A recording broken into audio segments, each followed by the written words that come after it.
Dear students, हम अपना next chapter start करने जा रहे हैं and that is the electromagnetism. Electromagnetism की अगर टर्म पे हम फोकस करें तो ये दो वर्ड्स का कॉम्बिनेशन है, that is the electro and magnetism. जैसे कि इलेक्ट्रो को अगर हम कंप्लीट करें तो that is from the electricity और magnetism the study of magnetic field. यानी हम इस चैप्टर के अंदर तमाम उन मैग्नेट्स को स्टडी करेंगे जो हमेशा इलेक्ट्रिसिटी की वजह से बनेंगे, क्योंकि हम जानते हैं कि मैग्नेट्स दो तरह के होते हैं, permanent magnets and electromagnets. Permanent magnets जो बाय नेचर मैग्नेट होते हैं और मैग्नेटिक नेचर को शो करते हैं, जबकि इलेक्ट्रोमैग्नेट्स मैग्नेटिक नेचर को शो करते हैं जब उन कंडक्टर्स में से इलेक्ट्रिक करंट का फ्लो होने लग जाए। क्योंकि ये बात हमें मालूम होनी चाहिए कि जब भी कभी किसी करंट का फ्लो होता है थ्रू एनी कंडक्टर, उस करंट के फ्लो की वजह से कंडक्टर की सराउंडिंग में मैग्नेटिक फील्ड बनने लग जाती है। तो हमारा मेन कंसर्न इलेक्ट्रोमैग्नेटिज्म में यही होगा, to study the magnetic field of any current carrying conductor. अब सबसे पहले क्वेश्चन हमसे ये करता है कि अगर दो हमारे पास स्ट्रेट करंट कैरिंग कंडक्टर्स हों और उनमें करंट की जो डायरेक्शन है वो सेम हो। पहली तो कंडीशन ये है कि दोनों में करंट की डायरेक्शन सेम हो, और दूसरी कंडीशन में हमसे क्या कहता है कि करंट की डायरेक्शन ऑपोजिट हो। तो बताएं कि ये दोनों कंडक्टर्स एक दूसरे को अट्रैक्ट करेंगे या रिपेल करेंगे। तो इस क्वेश्चन तक जाने से पहले मैं चाहता हूं, क्योंकि इस चैप्टर के अंदर कुछ रूल्स हैं, इन रूल्स को स्टडी कर लिया जाए। तो क्योंकि मैंने स्ट्रेट कंडक्टर्स का जिक्र किया तो इसके लिए हम यूज करते हैं right hand grip rule. Right hand grip rule. अब राइट हैंड ग्रिप रूल क्या कहता है बच्चों कि हमने क्या करना है, किसी भी करंट कैरिंग कंडक्टर को अपने राइट हैंड में कुछ इस तरह से ग्रिप करना है कि ये जो थंब है that will be in direction of electric current, तो ये जो कर्ल फिंगर्स हैं that will indicate the direction of magnetic field. तो सपोज करते हैं कि अगर हमारे पास किसी कंडक्टर में करंट का फ्लो कहीं अपवर्ड है, ये हमारे पास किसी कंडक्टर से जाता हुआ करंट है जो कि कंडक्टर स्ट्रेट है, तो इसकी सराउंडिंग में जो मैग्नेटिक फील्ड होगी, ये बात तो याद रखने वाली है कि that will appear in form of concentric circles. ये लूप्स की फॉर्मेशन होगी और यहां मैग्नेटिक फील्ड जो है ये यूनिफॉर्म होगी, क्योंकि इन लूप्स के दरमियान का जो डिस्टेंस है हमेशा सेम होगा। बट हमारा जो मेन कंसर्न है वो ये देखना है कि जो मैग्नेटिक फील्ड है इसकी जो डायरेक्शन बनती है वो किस तरह की होगी, या वो क्लॉकवाइज होगी या वो एंटी क्लॉकवाइज होगी। So we can find the direction of magnetic field by using right hand grip rule. तो क्या करना है स्टूडेंट, सबसे पहले तो हम इस कंडक्टर से करंट के फ्लो को देखते हैं और अपने हाथ में इस तरह से किसी पेन मार्कर को इस तरह से हम कैरी कर लेंगे और अपने थंब को इरेक्ट कर लेना है इन डायरेक्शन ऑफ इलेक्ट्रिक करंट।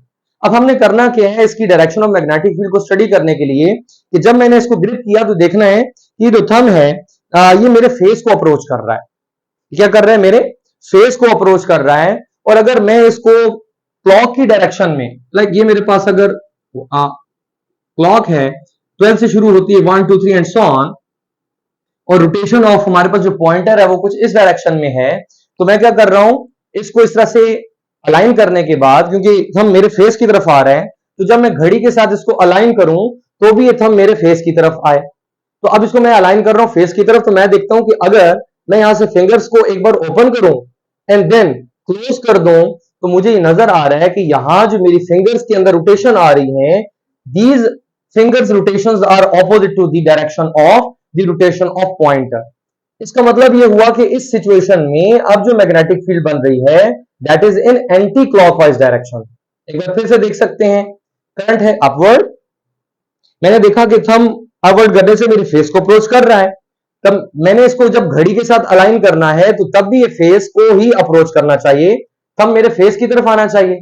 अब मैं देखता हूं कि जब मैं इस हाथ को ओपन करता हूं एंड देन क्लोज करता हूं तो मेरी फिंगर्स उस पॉइंटर ऑफ क्लॉक से ऑपोजिट चलती हैं।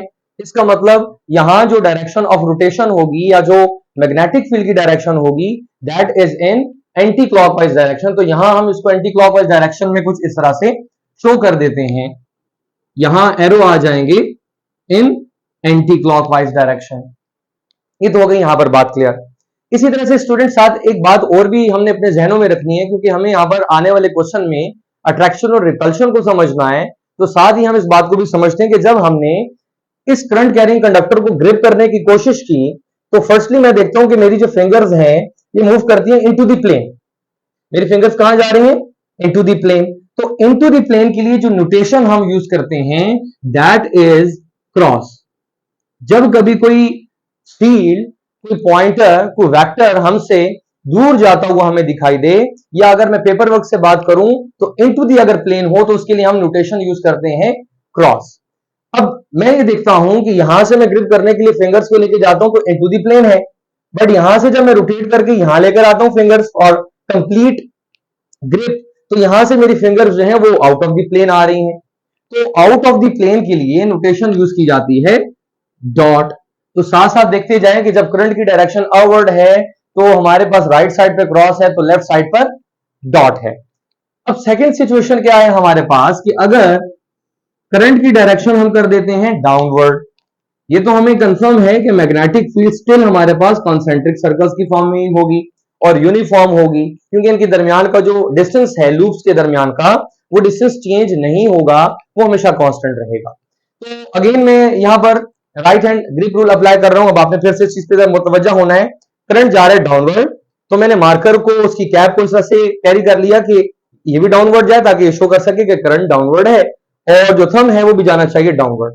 मैं जब ऐसे ग्रिप करता हूं और मैं ऊपर से ऑब्जर्व करता हूं तो स्टूडेंट मैं क्या देखता हूं कि ये जो करंट है ये मेरे फेस से अवे जा रहा है, थंब इज मूविंग अवे। तो अब जब थंब इज मूविंग अवे, तो जब मैं घड़ी के साथ इसको रिलेट करूंगा और घड़ी के साथ इसको अलाइन करूंगा, तो भी यहां पर ऐसे इसको अरेंज करना है कि थंब मेरे फेस से दूर जाता हुआ दिखाई दे।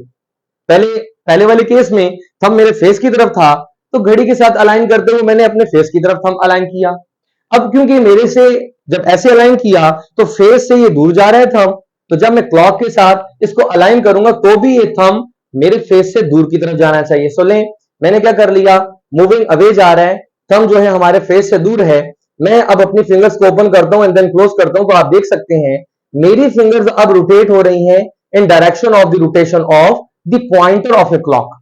अगर मेरी fingers pointer of a clock की तरफ रोटेट हो रही हैं तो इसका मतलब ये हुआ कि मैग्नेटिक फील्ड की जो डायरेक्शन है ये क्लॉकवाइज है। तो यहां हम एरो लगा देंगे क्लॉकवाइज, यहां एंटी क्लॉकवाइज, और यहां नीचे हमने देखा क्लॉकवाइज। अब साथ डॉट एंड क्रॉस नोटेशन को भी समझते हैं कि जब हमने इसको यहां से ग्रिप करने की कोशिश की तो इस वायर की लेफ्ट साइड पे फिंगर्स इनटू द प्लेन जाती हैं। तो इनटू द प्लेन के लिए आपको ये नोटेशन याद करवा चुका हूं कि इनटू द प्लेन के लिए हम यूज करते हैं क्रॉस। और जब पॉइंटर को मैंने ग्रिप कर लिया, लाइक ये हम यहां से ग्रिप कर रहे थे और यहां से इसको कंप्लीट ग्रिप किया, तो इस साइड से fingers out of the plane आ रही हैं। तो आउट ऑफ द प्लेन के लिए बता चुका हूं कि डॉट लगता है। अब ये जो डॉट और क्रॉस है बिल्कुल ऐसे बिहेव कर रहे हैं जैसे कि ये पोल्स ऑफ ए मैग्नेट्स हो। अगर दो क्रॉस एक दूसरे के सामने आ जाएं तो ये रिपल्शन को शो करेंगे, अगर दो डॉट्स एक दूसरे के सामने आ जाएं तो भी ये रिपल्शन को शो करेंगे। अगर एक डॉट और एक क्रॉस एक दूसरे के सामने आ जाते हैं तो ये ऑपोजिट पोल्स को शो करेंगे, और इसका मतलब होगा कि ये दोनों एक दूसरे को अट्रैक्ट करेंगे। अब क्वेश्चन क्योंकि ये था, हमने चेक करना है अट्रैक्शन और repulsion. check force of attraction and repulsion। हमने अट्रैक्शन और रिपल्शन को चेक करना है। तो यहां मैं ऐसा कर रहा हूं कि दो वायर्स को दिखाता हूं जिनमें करंट की डायरेक्शन सेम होनी चाहिए। तो ये दोनों वायर्स हैं, डायरेक्शन ऑफ करंट इसमें हम सेम दिखाते हैं। अगर हम नोटेशंस को अप्लाई करें तो यहां पर हमें दोबारा से ये कॉन्सेंट्रिक सर्कल्स और डायरेक्शन दिखाने की जरूरत नहीं है, बट हम यहां पर क्रॉस एंड डॉट का यूज करेंगे। तो क्योंकि करंट आउटवर्ड जा रहा है तो पहले फिंगर्स जाएंगी इनटू द प्लेन, तो यहां आएगा क्रॉस। ग्रिप करने के बाद बैक साइड से फिंगर मेरी जो है वो फ्रंट की तरफ आएंगी आउट ऑफ द प्लेन, तो हम लगाएंगे डॉट। सिमिलरली इस वायर को जब ग्रिप करेंगे पहले तो यहां से फिंगर्स जाएंगी इनटू द प्लेन, तो इसके लिए भी आएगा यहां क्रॉस। और ग्रिप करने के लिए दूसरी साइड से जब फिंगर्स को हम बाहर निकालेंगे तो वहां आ जाएगा डॉट। आप देखते हैं कि दो ऑपोजिट पोल्स आ चुके हैं, क्योंकि मैंने आपको बताया कि डॉट और क्रॉस जो है बिल्कुल ऐसा बिहेव कर रहे हैं जैसे कि ये पोल्स ऑफ मैग्नेट हो। दोनों ऑपोजिट हैं तो दोनों वायर्स क्या करेंगे, will attract. will attract each other. इसी तरह से हम देख लेते हैं बच्चों कि अगर दो वायर्स जो हैं वो ऑपोजिट डायरेक्शन में हैं, एक का करंट हम दिखा देते हैं डाउनवर्ड और दूसरे का करंट हम दिखा देते हैं अपवर्ड। अब ये देखते हैं कि क्या दोनों वायर अट्रैक्ट करेंगी या रिपेल करेंगी। तो पहली वायर के लिए हम देखते हैं कि यहां से फिंगर्स जा रही हैं इनटू द प्लेन, तो यहां इस साइड पे लगेगा क्रॉस, वहां से ग्रिप करके फिंगर्स निकलेंगी आउटवर्ड, तो आउट ऑफ द प्लेन के लिए लगाएंगे डॉट। अब क्योंकि यहां पर हमारे पास दूसरा जो करंट है वो डाउनवर्ड है, तो थंब डाउनवर्ड जाना चाहिए, ये डाउनवर्ड है, तो यहां से ग्रिप करने के लिए पहले फिंगर्स कहां जा रही है इनटू द प्लेन, तो यहां आ जाएगा इसका क्रॉस।